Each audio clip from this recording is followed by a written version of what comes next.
প্রিয় বাংলাদেশের মানুষ, আসসালামু আলাইকুম। আপনারা সংস্কার চান, কি সংস্কার চান? আপনাদের সংস্কারের আমি কোনো উদ্দেশ্য বুঝতে পারতেছি না। আপনার বিএনপি, শ্রদ্ধার সাথে বলতেছি, বিএনপি, জামাত এবং ছাত্র যে সংস্কার চান, আমাদের দেশে মোটামুটি আমি দেখতেছি যথেষ্ট সংস্কার হয়েছে।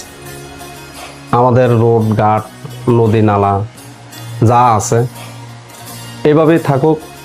টুকিটাকি ভাঙচুর যে এই রাস্তাঘাটগুলো আছে, ইমার্জেন্সি প্রয়োজন ওগুলো করেন। কিন্তু সামরিক ক্ষেত্রে আমি মনে করি যে আমাদের দেশে আসলে বাজেট বাড়ানো প্রয়োজন। আগে যা ছিল তার থেকে ডাবল করা উচিত।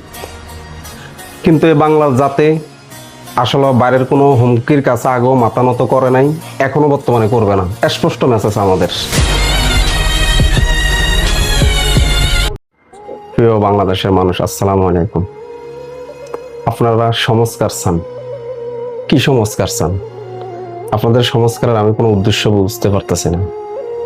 আপনার বিএনপি, শ্রদ্ধার সাথে বলতেছি, বিএনপি, জামাত এবং ছাত্র যে সংস্কার চান, আমাদের দেশে মোটামুটি আমি দেখতেছি যথেষ্ট সংস্কার হয়েছে।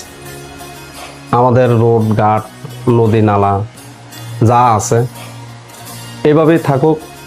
টুকিটাকি ভাঙচুর যে এই রাস্তাঘাটগুলো আছে, ইমার্জেন্সি প্রয়োজন ওগুলো করেন। কিন্তু সামরিক ক্ষেত্রে আমি মনে করি যে আমাদের দেশে আসলে বাজেট বাড়ানো প্রয়োজন। আগে যা ছিল তার থেকে ডাবল করা উচিত। কিন্তু এই বাংলার জাতি আসলে বাইরের কোনো হুমকির কাছে আগেও মাথা নত করে নাই, এখনো বর্তমানে করবে না। স্পষ্ট মেসেজ আমাদের।